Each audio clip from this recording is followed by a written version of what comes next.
when I look at accounts, it's always about, I'm looking for what's worked in the past. If it's gone, like what's worked in the past, how can I extract that and basically give it more gas? So if I think of what's worked in the past, it's like a spark, like a little flame, and I have a can of gasoline. I only have so much gas, but I want to pour it on the keywords or the ad copy or whatever that's proven to convert for you. So let's take a look here. So we're just looking from January to today.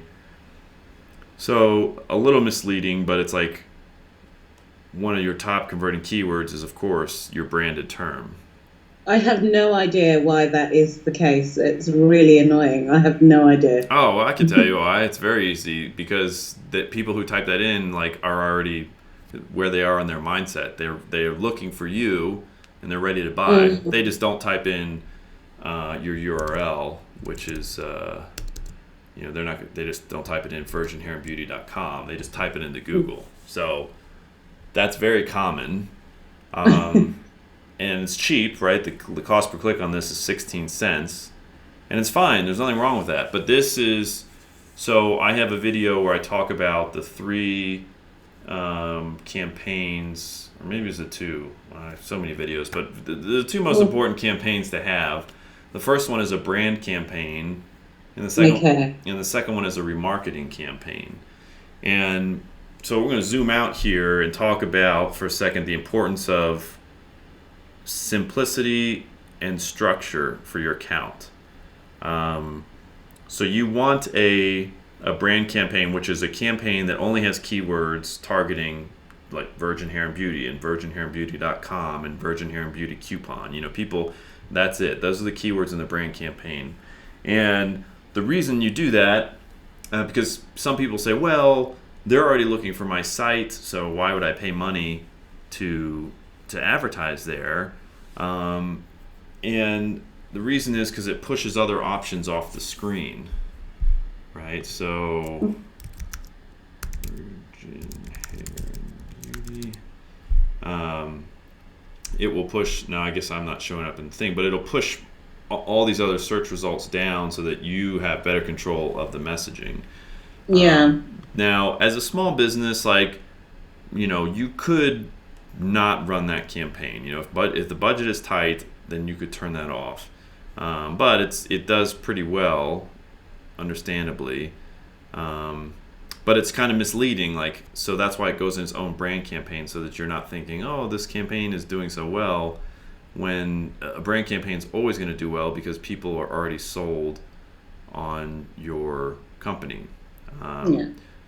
The reason that traffic will be a mixture of existing clients who just do that by habit, go straight to Google and type the brand name in by habit, and perhaps people that may have seen some advertising on social media or something and remembered the name of the brand. Exactly. It's mostly the former, but you're right. It could be people who saw a YouTube video or saw a Facebook discussion or whatever, and they don't quite remember. Maybe they're just typing Virgin Hair Beauty or something, or Virgin Beauty Hair, right? They don't quite remember the name, but that is what that audience is going to consist of. And so, as a business owner, the way to think of it is that's like what's called like warm traffic. So that's people who are familiar with you, and they're kind of probably already ready to do business with you because they know who you are.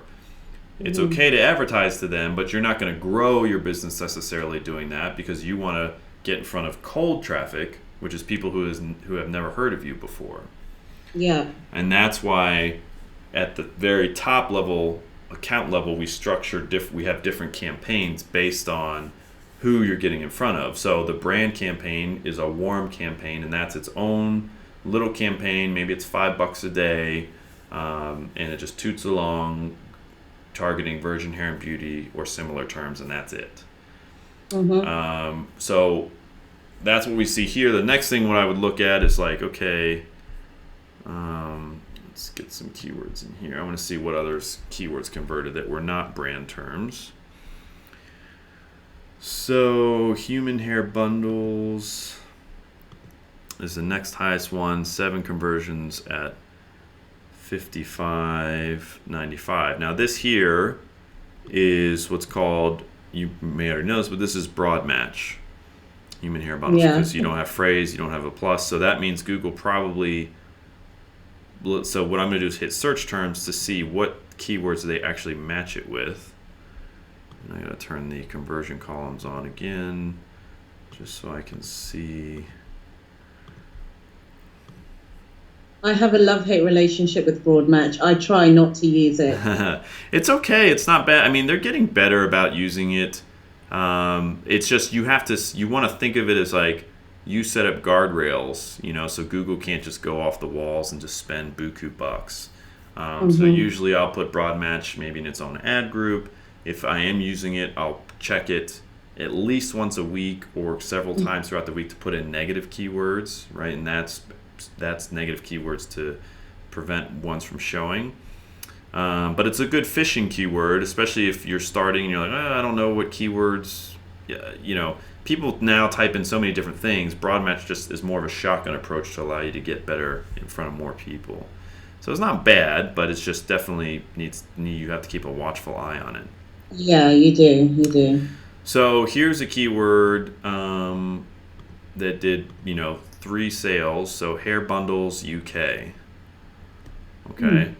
Now I wouldn't have guessed. Now I don't know your market, but I wouldn't have guessed that. But like this is what I'm talking about, of doing the kind of the deep dive and finding these little sparks, because this could be, I'm guessing that's probably a high volume keyword.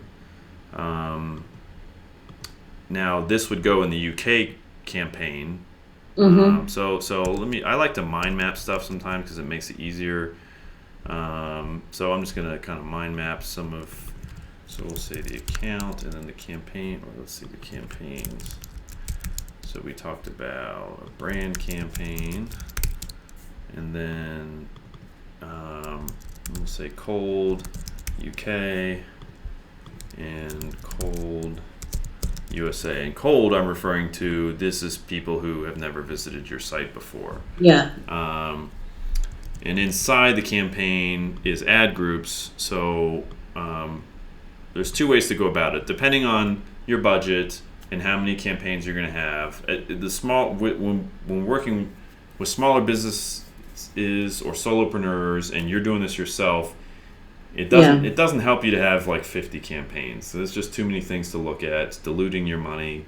You're better off having, again, 80-20, 1 or 2 campaigns, and all the money's going in there, and you're paying attention to that all the time. So in this UK campaign, I might have an ad group called hair bundles, which I probably would have an ad group called hair bundles. And in there I'd have, this keyword hair bundles UK, and I would definitely put that as an exact match. I would still have the phrase match too. And I'd probably just do hair bundles, lower the bid because that's a broad one, and hair bundles phrase, because 5 clicks, 3 conversions, that's a killer. 54 cents cost per sale, that just seems really good. So yeah. So a little bit lower down there's human hair bundles UK, and that's had 3 clicks, but I guess no sales on that one. Yeah, I thought that was sale. Yeah, and that's sometimes, it's all small data, so when we drill deep, you get less, especially with lower budget. It's sometimes we're making assumptions, and that's just the way you have to do it.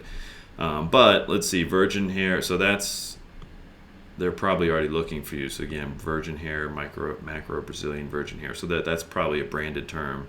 So here's another. So basically, in this industry, virgin hair is actually a term for the product. So what we sell it's virgin, which means it's your natural hair off your head, hasn't been coloured, hasn't been dyed, hasn't had anything done to it. Okay. So that's why it's part of my brand name, because that's all we start with virgin hair. Gotcha. With everything we do. Yeah. Okay, cool. Well, that's good messaging. Get that, because people obviously they're typing that in because that's important to them. So that's good.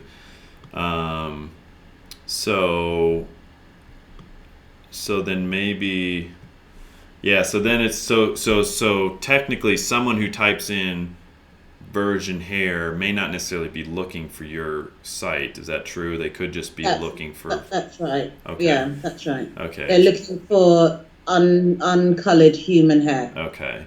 So that's something with a brand campaign. Just be mindful of that. You might want to use modified broad match and phrase match and exact match so that you're not pulling in people who are just typing in virgin hair, which would be a cold campaign. You can still target them, but we don't want them showing up in the brand campaign, right? They need to go somewhere else. So that's just something I would keep in the back of my mind. So, for example, I could do an exact match on this one, virgin hair macro Brazilian, and put that in the micro Brazilian campaign, which is what that should say. The word macro is not a word. It's micro. Yeah, it should be micro. So that's a typo there. That seems to be, I think. But we've come up.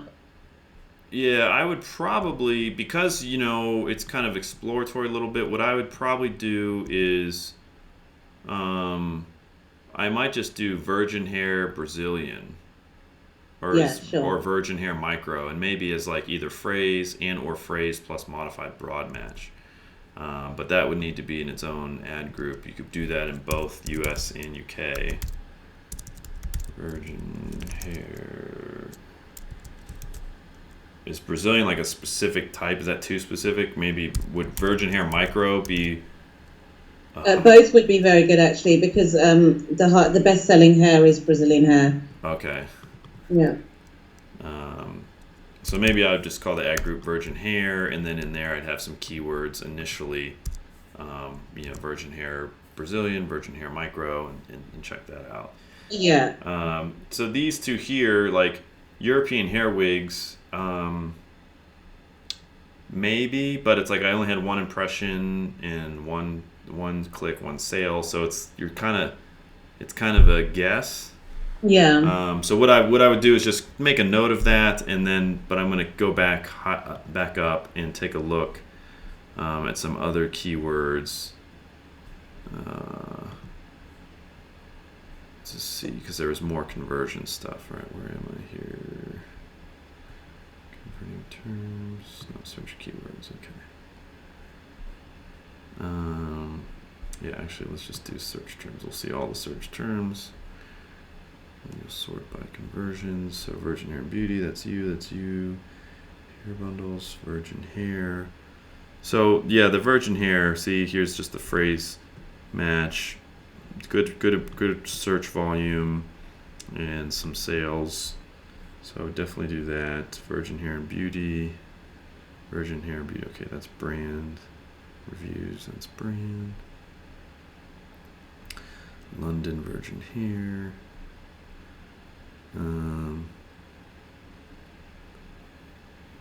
Okay. So nothing else is jumping out to me aside from having an ad group, for probably in both accounts or both campaigns, that's virgin hair. And let's see.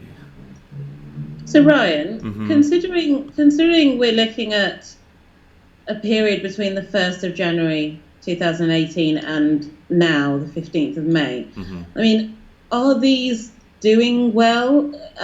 I've had more than 7 sales in that period. The hardest thing for me is I do get a lot of organic sales. I really just would like my AdWords sales to do much better. I guess that's why we're going through this and picking out all the good data. Yeah, that's kind of what it is it's like it's picking out the good data and letting that run, and then just here is just an example of needing a little bit better structure, and there's a balance of structure again of like being able to have good targeting and reporting and insights to what's going on versus too much structure to where it's like, it's a headache to log in and I don't even want to manage it. So trying to keep it simple. Now with e-commerce, I used to have an e-commerce store back in the day, and I still work with some big e-commerce clients. And for the most part, Google Shopping campaigns do very well. I don't know if in the past if they did well for you or not, because it does obviously vary by vendor. Have you used them before? I tried to set one up. Uh-huh. I've got one there which I switched off because it didn't work. The problem is that with Shopify, I set up all my products without a unique code. So I have to go through and redo all that. It's a real admin job, and give them all a code. Yes. Where I can set them up on shopping. Okay. Yeah. So basically, the downfall to like the Google Shopping is they're so finicky. Like all these particular fields have to be filled out, and the UPIC being one of them. And you're right. Like that's where again you have to think 80-20. Is it worth your time to go through and do that? No. So at the moment, not. But I feel like I should. I'm missing out if I don't do it. It is. Yeah, it is something that we want to get going. Like, so how I would think about it is like this. So focus your efforts on what we're going to come up with here and build those campaigns. But down the road, like phase 2 would be finding someone local off Craigslist, or you can go to Upwork.com, which is like a freelancer site. Hire somebody cheap to say, look, I need these UPICs filled in, like it's $10 an hour work or whatever that equate, £7 an hour work, and it should be 2 hours, so they're doing this stuff, and then you can do it. And there's some companies that like you can pay that will manage the whole feed for you, although I don't think it's really worth doing that. That turns out to be quite expensive, doesn't it? Yeah. We have here in the UK. I'm sure they're in the USA as well. We have people per hour. I use quite a few freelancers there. Okay. So I'll put that up as a brief in the next month or so. Mm-hmm. So that's a good one. So we'll put that here as like a later. I'll put a question mark, later shopping. And then that enables the dynamic remarketing, which looks like you had running at some point. It didn't make a single sale. I got so frustrated with it. Yeah. I just put it off. But were they pulling in the products? I wonder how that works, because usually it has to have your shopping feed to do that, I thought. Okay, so not this one. So this was one that was linked to shopping. So no. I do have a remarketing campaign which did nothing for me. Yes, let's see. So, Dynamic Remarketing USA. So here's a good example. Like, I don't know if Google told you to do this or you just did it, but you broke out the campaign, Dynamic Remarketing UK, Dynamic Remarketing USA. That's good. Mm-hmm. That's the way you need to think about most of these campaigns. The brand one, maybe you could just put them all together, but all right, let's see. Where is the regular remarketing?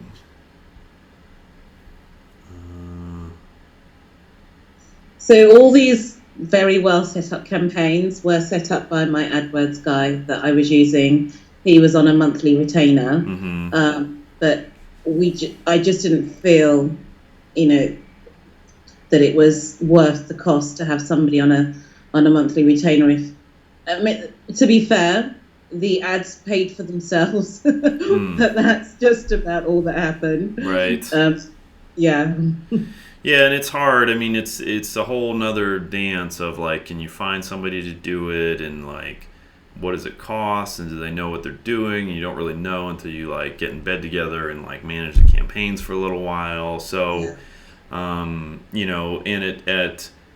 at your spend level, it's hard. Like if you're spending less than, 10K a month, it can be pretty hard. Even 5K, less than 5K a month, it can be hard because most like decent pay-per-click people are going to be, around 2K a month. I don't know. It really varies. So it's hard. There's just a lot of variables. It's a whole nother conversation. Yeah. But you can there's definitely things in here that have worked. And so it's about, with AdWords, it's not about trying to do everything. It's just about getting good on the few things that are working. I'm just trying to see where the remarketing campaign, it didn't run this year, I guess. I see the dynamic, but I think it was just the remarketing USA Canada. Go down a little bit more. Yeah, Keep but going. I don't have any. There's no impressions here, so it wouldn't Was there have any? Okay. unless it ran before 2018. Oh, sorry. Yes, sorry. It did run before this year. Okay, I switched it off at the end of last year. gotcha. So we'll take a look at last year because last year was a lot of conversions. Now, see, this is where it's like a little messy because I was showing you the conversion. Oh, I guess I'll show you now because I don't think we were sharing screens yet. But you can see this graph where it's like the red is conversion line and it's through the roof and then it went down, and the reason it was off is if I segment by conversions, there's just multiple conversions being tracked. So there's this conversion first clicked, VHB sales. So it makes it a little bit harder when we get into trying to find good keywords. But let me first look at the remarketing. If it helps, my AdWords guy started with me in September. So from September through to December, that's where the good data should be. Anything prior to that is me stabbing around in the dark, Okay. really. I set up those terrible conversion tracking, the VHB sales. Right, on the first trying the click. different That ones. was me. All right, well, hey, but you were, at least in there doing it. So, Yeah. okay, so he did the dynamic remarketing. Yeah. Let's see who the audience is. So remarketing is any website owner should do very well if you already have business. So that's the first dividing line, right? Because people will come to me and say, hey, how do I use AdWords to grow my business? And I'm like, all right, well, what are your sales? Oh, I don't have any sales. Okay, that's a whole different problem because we don't even know if people want what you're selling. So that's not the case here for you because you already have sales outside of AdWords. So that, someone looking at your account knows, okay, people like and buy your stuff. And if that's happening, then remarketing should always work and should always be running. And if it's not, then it's set up incorrectly in some capacity. And here, I can tell you the reason why this didn't work very well is you're just retargeting all users, it looks like, from 30 days. Actually, I don't even know how long this visitors bucket is. Let's see. Yeah, 30. So people who visited the site in 30 days. So that's too general of a bucket. With remarketing, ideally, because not everyone who came to the site was interested. Like, which we want to remarket to are all the people who visited the cart page and didn't purchase. Yeah. Because they show a higher level of intent. So I'm going to put that in here. Remarketing. So one ad group would be cart and checkout visitors. The second would be probably 7 to 14 day. I guess let's do 3. So 7-day visitors. So recency is a big thing too. Like if someone visited your site, someone who visited your site within the last 7 days versus someone who visited it 30 days ago, very big difference in level of interest. Like the 30-day person has probably already bought extensions somewhere or changed their mind, and so you're kind of potentially just wasting money by throwing it to them. Again, if you were a big corporate account, I would, because there are still sales there. But what I'm thinking about here is like every dollar needs to go 3 times its value. So with that case, these would be the best ad groups: the cart and checkout, people who visited 7 days, and people who visited within the last 14 days. And let's see if he had an exclusion here. Okay, so the other thing here is just like there's negative keywords, right? Like we tell Google don't show if somebody types in this keyword. You can also have a negative audience, which means don't show this ad to anyone who's visited these pages. And negative audience we would clearly want is someone who's purchased, right? So anyone who purchased, I don't want to be showing wasting money on a remarketing ad. Right. Yeah. So all customers. Now down the road, you could get real ninja and fancy and say, okay, anyone who's purchased, show them this upsell product, and that's what we remarket, right? That's a later thing, not a right now thing. Sure. But remarketing is very powerful. So that's the brand campaign. I think for you, like getting the brand campaign set up, getting the basic remarketing campaign set up, and then like one cold campaign for each country. That's a good starting point. That's 4 campaigns. It's manageable, and it'll allow you to play around. Let me see what other keywords. Let's get rid of this filter.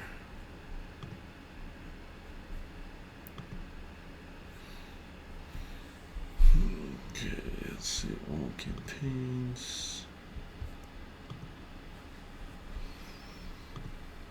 Okay.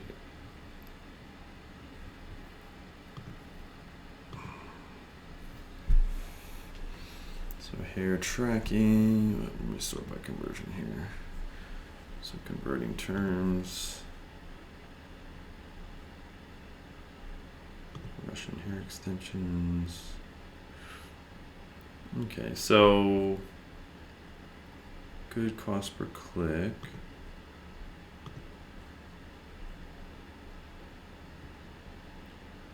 So pre-bonded Russian hair extensions.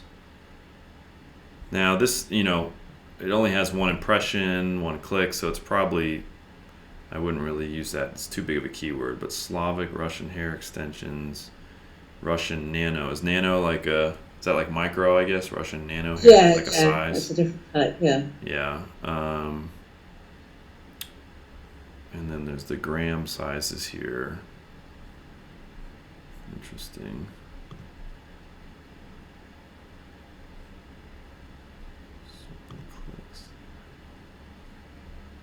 Yeah, so a lot of these they throw in UK at the end, probably because they don't want to pay shipping, right? They don't want to Exactly. So I feel like the UK campaign, could do really well for you too. Mm-hmm. Let's see. So is that a size or something that you carry? That's part of the Virgin, so it's just the structure of the hair, basically. Gotcha. So that's used a lot in searching for Virgin Remy hair extensions. Okay. Because there's a lot of clicks here. So, again, 80-20, we had almost 1,000 clicks. But only a few of those clicks led to sales. And Slavic Russian hair extension, it's only 1 sale though, and the Russian nano. So I'm just trying to decide. I don't know if I'd necessarily use this unless from like your organic search data that the Russian hair extensions do very well for you. Yeah, they do. Do they? Yeah, so I've got a Russian hair campaign at the moment, which is outperforming the others. I'm pretty sure. Yeah, last time I checked, it's outperforming the others. I noticed that you sorted by clicks. When you look at a report like this, mm-hmm. What's the most important thing? Is it the clicks or the click-through rate? So yeah, let me go back to it. I'm still getting familiar with the new interface here. So let's jump in here since we're looking at that. So first of all, I'm looking. It depends on what's available. So obviously, I want to look at conversions first. Mm-hmm. There we go. And let's just go to all keywords here. Okay, so this might be more, Virgin, okay. Virgin human hair weave. So these are keywords I might put in this Virgin ad group here. Okay.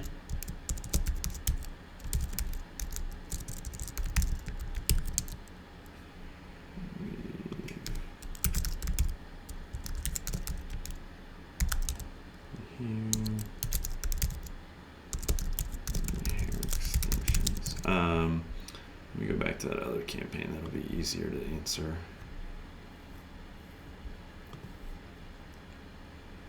So on the converting terms here, first thing I'm looking at is, okay, so virgin hair and beauty. So see how it's like all over the place. Virgin, the brand. Yeah. But let's go to the Russian extensions. And let's go to all search terms. So first I'm looking, like we've done, at conversions just to see.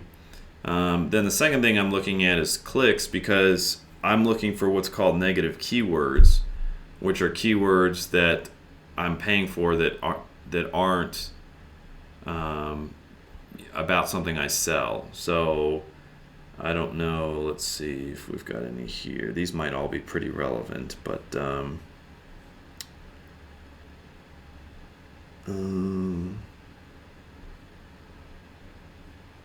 let's see. Yeah, so is this a brand like AAA? Yeah, so basically they are negative. We don't grade that. The A is a way of grading the hair. We don't grade our hair Right. like that. That's mainly done in the Chinese market, so we try not to. Advertise. So that would be yes, that's excluded as a keyword, isn't it? Yeah, exactly. And that's what I'm doing. Now I'm not going to waste, in the interest of your time. It's like I wouldn't tell you to go look at these keywords that have had one search or one click to exclude. It's not worth it, right? Right. So that's why I sort by clicks, because I'll sort by clicks, and then I'll sort by impressions, because maybe I'm showing up for something and not getting clicks on it. That's not good. When you see these long ones like this, that's just someone didn't type that in. It's something how the search algorithm works on their search networks. So you don't have to. You can kind of ignore it unless it's totally not relevant. But like, for example, if you didn't have double drawn Russian hair extensions, then I would add that as a negative, because you spent $10 and there's a fair amount of clicks on it, right? Yeah, that's right. Actually, we don't sell double drawn Russian hair extensions. Yeah, so it's like I'd hit add as a negative and at the ad group, and there you go. And so this process of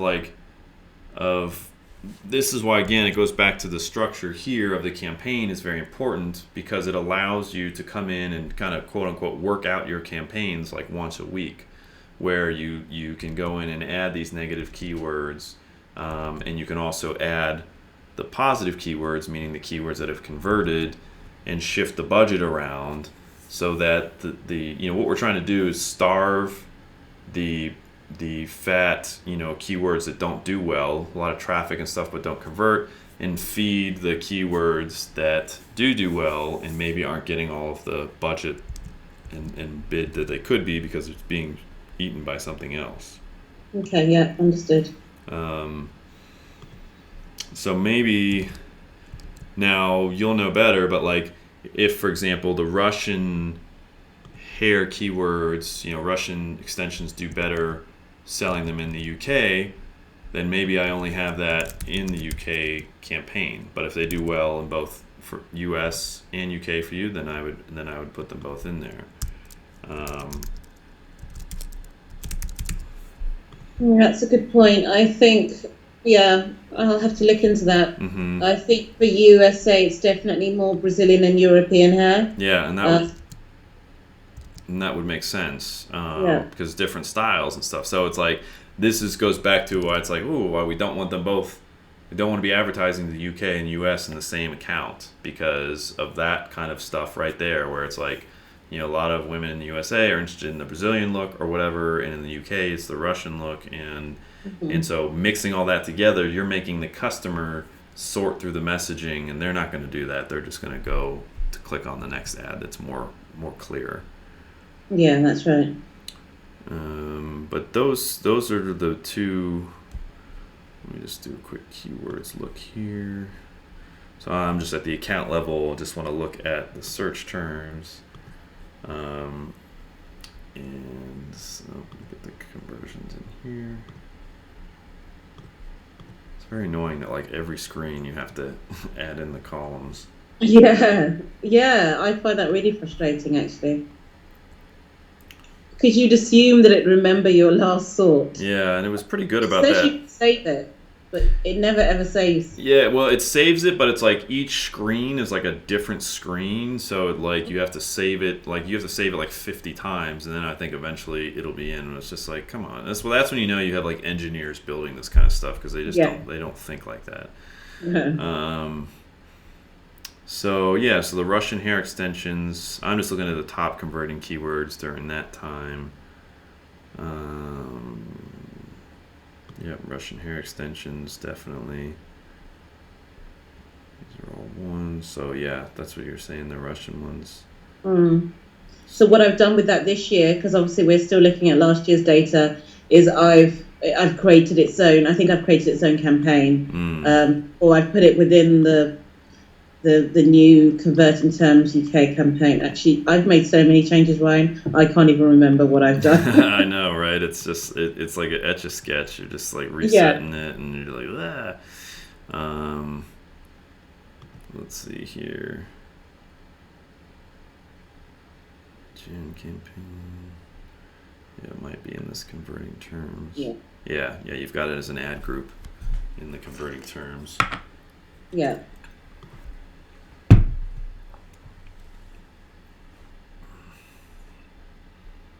And then the other thing I didn't really look at yet was the ad copy.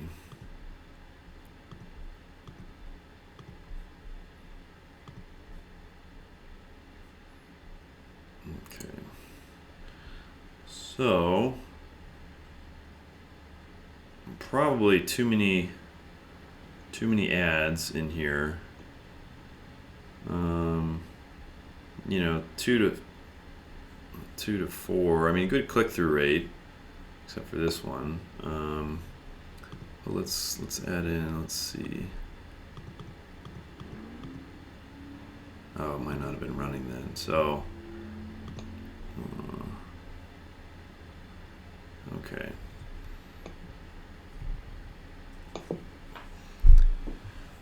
Yeah, so I would turn like, it's hard, just the conversion rate's not super high. See, this is where it's like so many things are blending in the structure, it makes it hard to like kind of reverse engineer.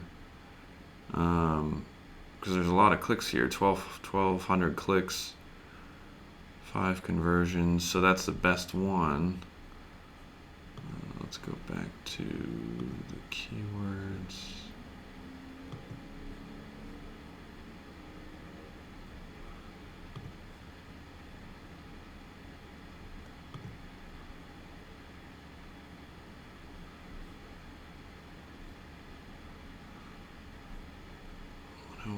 And then, you know, the other thing, like, eventually is you'll start baselining what is an acceptable cost per sale for you. Let's see. Yeah, I've thought about, like a daily budget and how much am I willing to lose. It worked out. I think, yeah, it was like an 80-20 ratio. And like if I was making £1,000 a day, I'd be losing 200, 300 of it on AdWords. So it was really getting a bit. I was thinking, surely there's an easier way to do this than to lose like the cost of a whole order. Yeah. So I think, like, going forwards, you know, some next actions for you. First of all, is installing. Let me put this in here.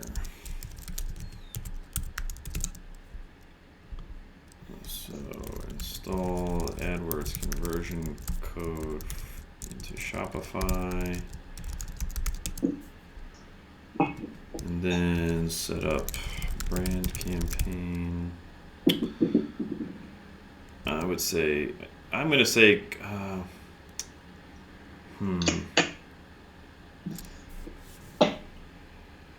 I guess go ahead and do.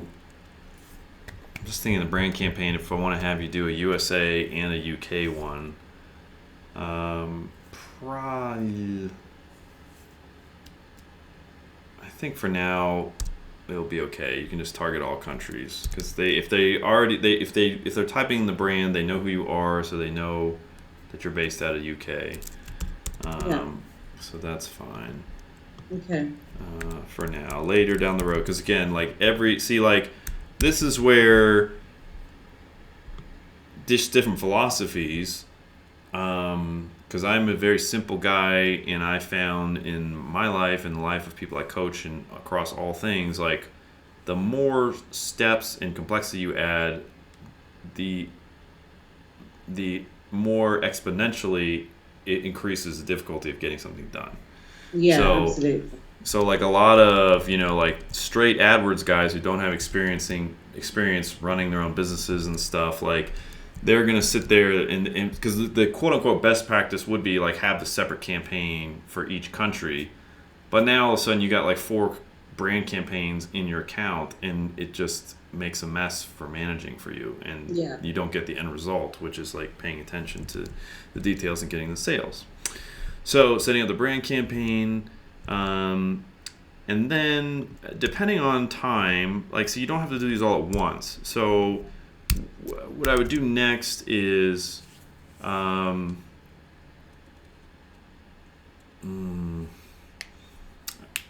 now, we'll do remarketing, but I would probably do like the cold UK campaign. Set that up and have probably just the 3 ad groups that I have in there, and that's like a 2 to 3 week process, because you set it up and you have these 3 ad groups: virgin hair bundles, Russian hair extensions, and you let it run.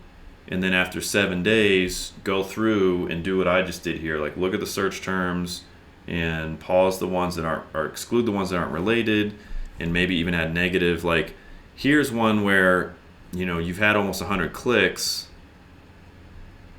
So it's not bad because it's cheap clicks. I guess this is where it helps to have a hard line of like, okay, I'm not willing to spend more than $50 per sale or something, and then once a keyword hits $50 and it hasn't had the sale, you just pause it. You can always turn it back on later, but for now it's choking away money from something else.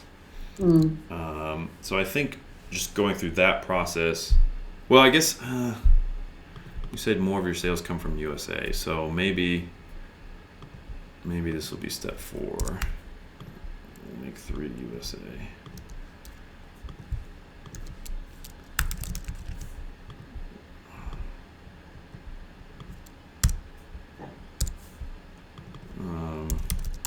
Whole USA campaign, so that would be, and I would do the virgin hair, and then I didn't really see any Brazilian hair keyword extended. Let me check here.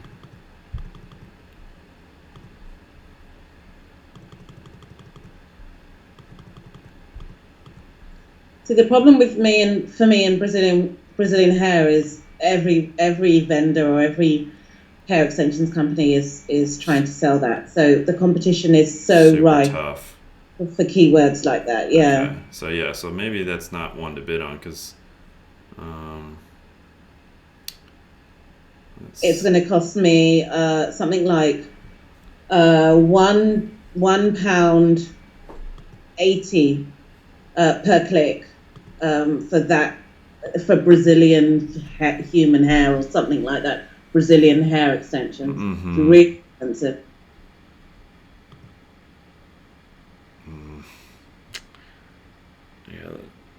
Oh yeah, so I see here. Yeah, the cost here is not too bad. I don't know if it's different countries or not, but Brazilian hair extensions, its average cost is 0.23, or excuse me, 0.49.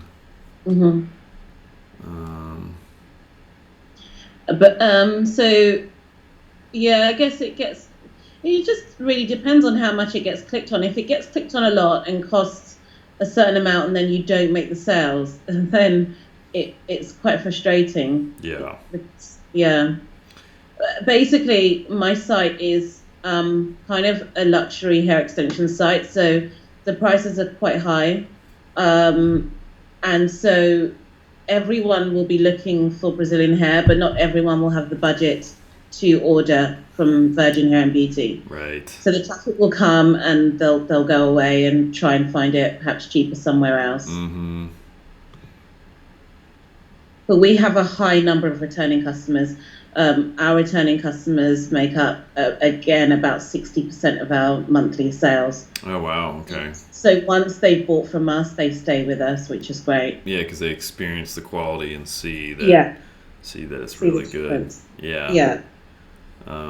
So, so maybe then I would skip on the Brazilian and the USA and just start, with the virgin hair extension, some basic, virgin hair extensions, virgin hair Remy, I think, just some of those keywords and see how that does. And then set up the UK campaign and then set up the remarketing, not dynamic, just regular remarketing. Okay. And that's, I think I have a video on that. If not, I'll have more of a tutorial, but creating those audience lists, that will help, I think, make it work for you this time around. Mm-hmm. So, it is a lot of work, but it's something, what you can do is just might helpful is to block your time and say, look, every Monday from 8 to 11, that's AdWords time.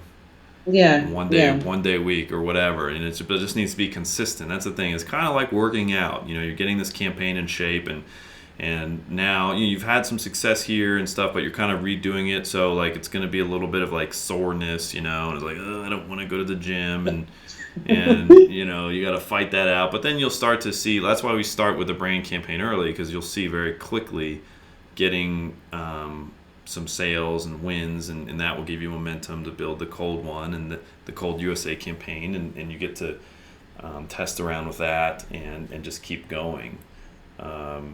So that's what I would focus on, and this is going to help. It's a lot of work, but it does help you get real good insight into what your customers like and the keywords, and help your inventory. I remember, I had a furniture company, and I kept seeing, we made like wooden furniture, and we made tables, like little end tables that go next to beds. And this keyword kept coming up was tabletops, and I'm like, oh, why are you idiots typing in tabletops? I don't sell tabletops, And then I was like, oh, wait a minute, like a lot of people are looking for tabletops. Like, we're a furniture store, we can make whatever we want. So I started, so we made tabletops, and that became like one of the best-selling products for us.